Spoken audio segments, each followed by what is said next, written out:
বন্ধুরা, আপনারা যারা ক্রিকেট বোঝেন, ক্রিকেট সম্পর্কে খবর রাখেন, তাদের কি মনে হচ্ছে এই বাংলাদেশ টেস্ট দলটা এখন বর্তমানে ইন্ডিয়াতে এসে যে টেস্ট ক্রিকেট খেলছে তারা কি সত্যি টেস্ট খেলার জন্য উপযুক্ত দল?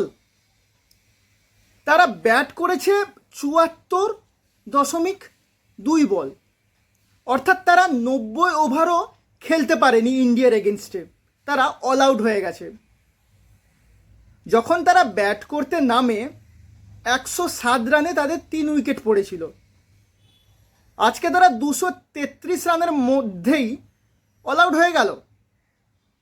তাহলে ভাবুন, এই দলটার মধ্যে সেই ক্ষমতাও নেই যে এরা 90 ওভার ব্যাট করতে পারে, অথচ এরাই কত স্বপ্ন দেখিয়েছিল দেশবাসীকে, এদের নিয়ে কত স্বপ্ন দেখেছিল এদের দেশের ক্রিকেট পাগল জনগণ, এদের দেশের মিডিয়া। কিন্তু এরা 90 ওভার ব্যাট করতে পারে না। এদের সেটুকু ক্ষমতা নেই যে এরা টেস্ট ক্রিকেটের একদিনের ওভার অর্থাৎ 90 ওভার খেলে দেখায়। এরা এসছে ইন্ডিয়ার এগেনস্টে ম্যাচ জিততে। একমাত্র বাংলাদেশের পুরনো অধিনায়ক, প্রাক্তন অধিনায়ক মমিনুল হক ছাড়া আর কেউই ভারতের বোলিং লাইন আপের সামনে দাঁড়াতেই পারল না। তারপরেও এরা স্বপ্ন দেখে ভারতকে হারিয়ে ওয়ার্ল্ড টেস্ট চ্যাম্পিয়নশিপের ফাইনালে যাবে। ভাই, স্বপ্ন দেখার থেকে যদি বাস্তবে থেকে নিজেদের উন্নতির জন্য কাজ করতে না, তাহলে অনেক ভালো হতো। আপনারা ভাবুন একটা কথা, কোনো ব্যাটসম্যান রান করতে পারলো না। লিটন দাস, এর থেকে বাংলাদেশ ক্রিকেট কিন্তু অনেক আশা করে, কিন্তু মাত্র 13 রান করেছেন লিটন দাস। সাকিব আল হাসান, ইনি মনে হয় মানসিক যন্ত্রণায় ভুগছেন। দেশে ফিরলে কি হয়, তিনি বন্দী হয়ে যাবেন না তো, তার প্রাণনাশ হয়ে যাবে না তো? তাই ইনিও ভীষণ অফ ফর্মেও যাচ্ছেন এবং মানসিক যন্ত্রণায় ভুগছেন। তিনি মাত্র 9 রান করেছেন।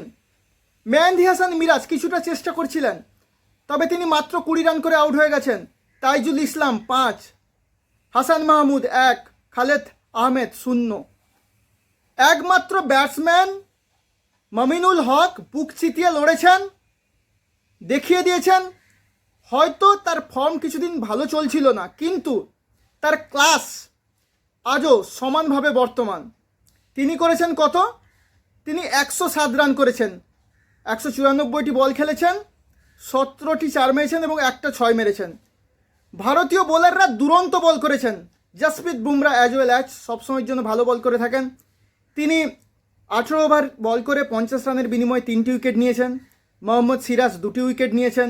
আকাশদীপ 2টো উইকেট নিয়েছেন। আর আসনিন তিনি নিয়েছেন 2টি উইকেট এবং রবীন্দ্র জাদেজা নিয়েছেন 1টি উইকেট। বাংলাদেশ অল আউট 233 রানে। বাংলাদেশ ক্রিকেটকে এবারে ভাবতে হবে, বাংলাদেশ বোর্ডকে ভাবতে হবে তাদের ক্রিকেটের উন্নতির জন্য। বড় বড় কথায় বাতেলা মারলে তো চলবে না। এবারে বাংলাদেশ ক্রিকেটের উন্নতির জন্য কি করা যায়, প্লেয়ারদের উন্নতির জন্য কি করা যায়, সেটাই দেখতে হবে এবারে বাংলাদেশ ক্রিকেটকে। না হলে বাংলাদেশ ক্রিকেটের উন্নতি কখনোই সম্ভব নয়।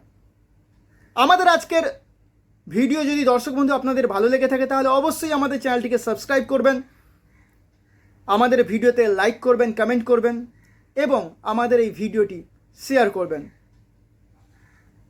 আবারও ভিডিওর শেষে বাংলাদেশের দর্শক বন্ধু এবং ইন্ডিয়ার দর্শক বন্ধু সকলকে আমার তরফ থেকে শুভকামনা জানাই।